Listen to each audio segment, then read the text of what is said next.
Գյուրջան Կասկադ, հասանելի բնակարաններ 65 ամիս մարման ժամկետով։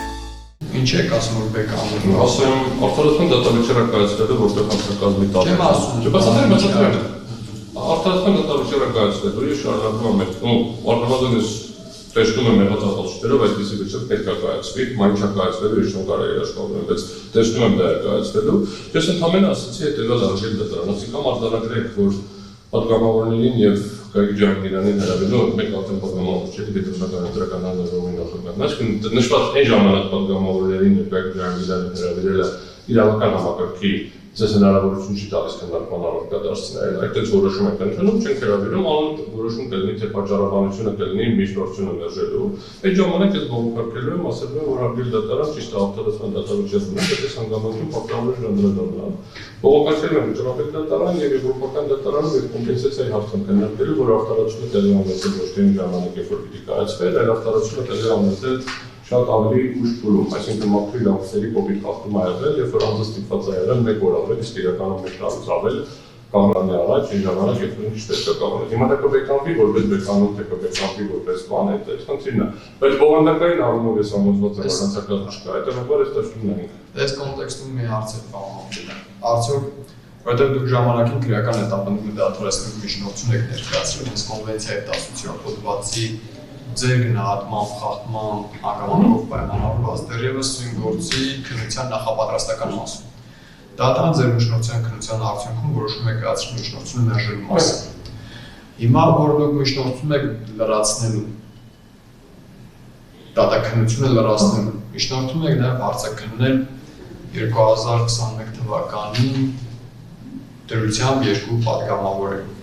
եւ կամ դատարանը կբավարարի կամ կմերժի։ Եվ ձեր համոզման պարտարացման վերցիկ կազմելու պայմաններում էլ, եթե դատարանը մերժեց ձեր միջնորդությունը Եվրոպական դատարանին հաստատ որ դատարանը արտադրություն է հարցաքննել եւ չի հարցաքննել, որ 17 հոդվածի, այսպես ասած, խախտումը տեղի ունեցել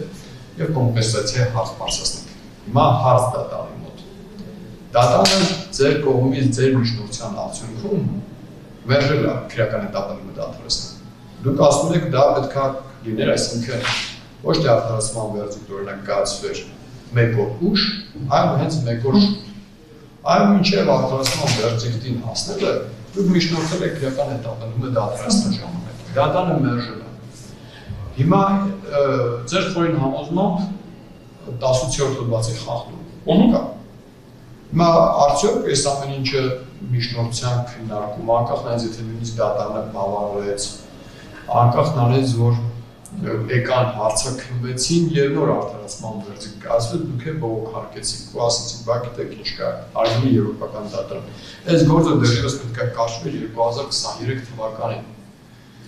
Քանի որ նման միջնորդություն եք ներկայացրել, չէ, դատարանը նախապատրաստական մասում, հա, քանի որ դուք միջնորդ Սրանց նպատակը այս միջնորդությունների նպատակը հիմա այլ հարց առաջանում չէ, կարող է նպատակը հետապնդում տևական լինի, որ կոմպենսացիան շատ։ Չէ, շարունակել, բայց երկու հստակեցում անեմ, էլի իմ ձևակերպումներում սխալ եմ տվել բառացի,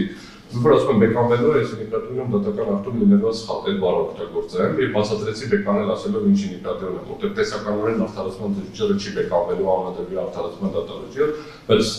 կարող խնդիր առաջանա, որ թեմա կար, որի պետք է անդրադարձել։ Արգել դատարան 3 մասի բաժանում ուրեմն դերացած պատասխաններ, այսինքն դատարանը երբ որ Եվրոպական դատարանում երբ որ կոմպենսացիա հարցավորում, որոշումը ամեն օրինակ դրված դատական գործի տեսակետից գնահատում է կողմերի դերակատարումը այդ process-ում ինչքան է եղել։ Հիմա եթե միջնորդությունների արդյունքում մի 6 ամիս երկար են պայմանական ասած Բարը 6 ամիս շուտ ավարտվել, այդ 6 ամիսը պետությանը չի վերագրվելու ակնհայտորեն։ Հիմա 6 ամիս պայմանական եմ ասում, կարող է որևէ կարելի է տարել։ Բայց ես այդ միջնորդությունների արդյունքում չի որ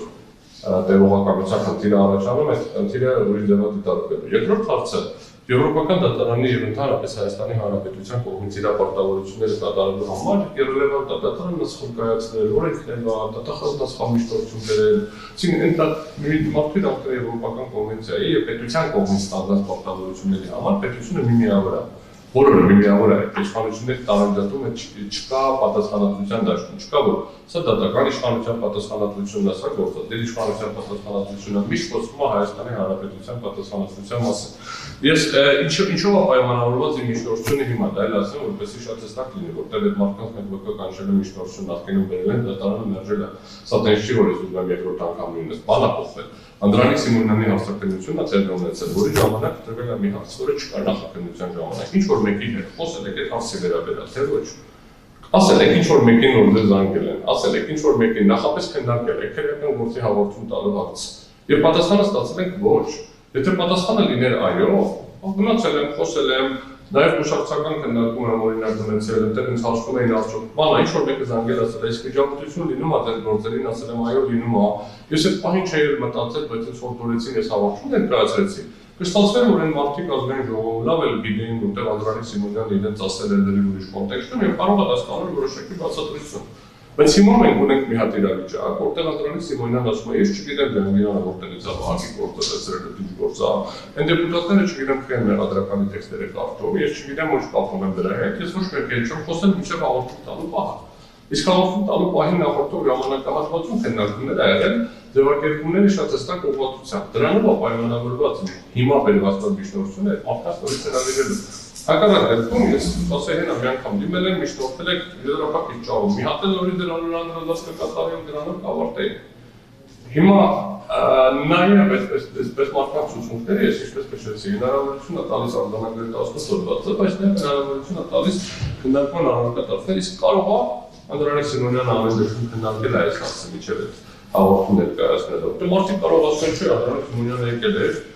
բանի մենք նստած ենք ինչ-որ ֆորմատի մեջ, հիմա տարբեր ֆորմատներ կարող անի, ասած են բան կա, կարող ձեզ օգնեմ կամ չօգնեմ։ Շատ պայմանական եմ ասում։ Ես չգիտեմ իրականը, որ ես հնարավորություն չունեմ, որ Նարամայնն Նարեկին հարցակնելու, ոչ էլ Վահագն Հովակիմյանին հարցակնելու, որ ունենա հնարավորություն կրկին ես իրաց հարցակնների կբերի ձեզ արձանագրությունները, կասե տեսեք այդ մարդիկ ասում են սրա մասին, կամ կհասկանայի, որ ոչ մի բան չեն կարողանում, չեն ասում օգտակար չէ, ծառայողի դատարանը։ Հետևաբար ես այսպիսի դեպքում նայեք, մի դիտարկեք բացառապես ձեր անձնական իմ ասածները, էլի որ ձեր կողմից ինչ-որ բան սխալ է ճիշտ արված անձնավորված, ես խոսքը գնում Հայաստանի Հանրապետությունը ունի արդյոք համապատասխան կառուցակարգ Սահմանադրության 81 եւ Կոնվենցիայի 18-րդ հոդվածով սահմանված իրավունքների պաշտպանությունը ամբողջ ծավալով իրականացնելու համար։ Ինձ բավարարում է ձեր որոշումը մարդկանց հրավիրելու որպես հարցակնելու, ինձ բավարարում է ձեր որոշումը, եթե դուք ասեք, որ դա էական չի։ Ես կարձանագրեմ, որ այդ ընդհանրակարգը չկա, ուղղակիորեն 18 հոդվածի խախտումը էական չի։ Այս երկուսից որն էլ ընտրեք, ինձ բավարարում է, որովհետև ես մի դեպքում հասկանում եմ, դատարանը գիտի իրավունքի սկզբունքի համապատասխան դուք որոշեցիք, որ 18 հոդվածի խախտումը էական չի, եթե մեկ կարծիքով ձեր որպես դատավորակ կարծիքով տեղի ունեցել հանցագործություն կապ չունի։ Ինչով է պայմանավորված գործի հարուցումը, քաղաքական դրդապատճառ կա թե չկա, բանի հատ դեր աչքերը ֆրիդային եմ փակալու ուղղակի նայում եք հանցագործություն, թե չէ։ Եթե լավ բավարարում։ Երկրորդը եթե ասում չէ, սա ավելի էական հանգամանք է, պետք է հասկանանք, թե ընդհանրապես ուժեղ Վարդազարյանը ինչի են ընդհանրապես փորձել քրեական պատասխանատվության ենթարկել։ Դեռ Ռուբեն Վարդազարյանի պես բանի